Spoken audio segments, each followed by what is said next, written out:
All right then. Now let's look at floor mats. Floor mats are going to be very important because it's going to help out with the longevity of your car interior. Your car interior is going to be the utmost importance because what I've noticed, a lot of people actually really don't care about the outside. They really care about the inside, or at least, once again, from my market research. Now, this may be something that is a little bit nagging or anything, but no, it's actually very important, especially when it comes to cleanliness. Now, if you see with this floor mat, it's got a rubber. Personally, I like the rubber floor mats. It really helps out with the cleanliness. Keep in mind the appearance is going to be key. For example, you see this right here, and it's got the grooves. This is a mistake. Stay away from these. Why stay away from these? Because as my son had showed me, he's a person that cleans the interior for me. It's very hard to clean.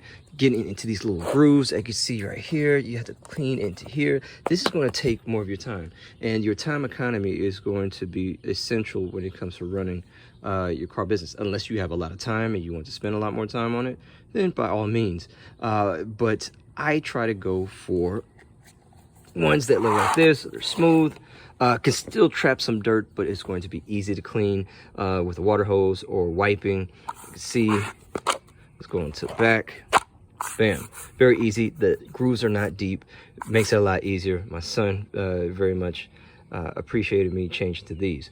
Now, even better is that if you can actually get, you know, like a rubber flooring, and then get like a paper mat that you go to regular you know, rental car agencies where they have the mat, say it's a welcome mat, and I actually put a link out to help you out in finding those. So you can have the rubber and then also the paper on the top, to where that you can just dispose them and or recycle them, and then replace it with a welcome paper mat to keep your place clean. Because once again, when you're going from, you know, car rental, you want to make sure that cleanliness is key and you keep that up there. So if you like, you know, to go with these, you may, but keep in mind that these grooves are going to be something that you're gonna have to deal with, and it's a little bit harder to clean.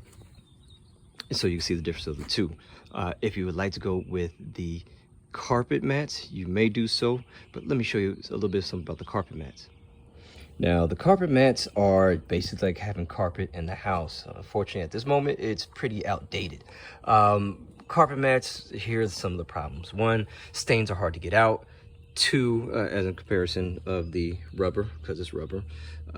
Two, it is going to trap smell. I mean, you already have an interior that may be susceptible of trapping smells. When it comes to carpet, same thing. And then also the hairs. You will get people, you tell them like, hey, you know, whatever your animal policy is. Unfortunately, sometimes people don't listen, and you'll see that there's going to be hairs that's going to get in. Of course, it depends on, you know, the shag of the carpet. You know, it could be deep shag, short, may have hooks to where it can trap dirt. It's just very difficult to get, you know, dirt out and other things out from carpet. So I try to stay away from carpet unless you have carpet, and then once again, you have a plastic mat or a plastic, I'm sorry, not plastic, but paper on top. But best thing would be get yourself rubber, and rubber that has the least amount of grooves, or shallow grooves, and it makes it easier to clean. All right, so those are your examples of what you can use for the floor mats. It does make a difference, because even if you clean everything in the car, and what I've noticed is that they'll clean the car, but they don't clean the mats, which, you know, obviously so, that you think, of course, it's already going to be dirty. It's just a lose situation and a loss of time. But in actuality, it does make a difference. When someone steps in the car, everything could be clean, but when they look at the floor mat, it's dirty. That just doesn't give the best of images. So my advice, rubber mats, you know, shallow grooves, and then on top of that, order yourself a paper mat on top, to where that you can exchange them easily, and you can basically do a really good, easy touch and go when it comes to cleaning up your car.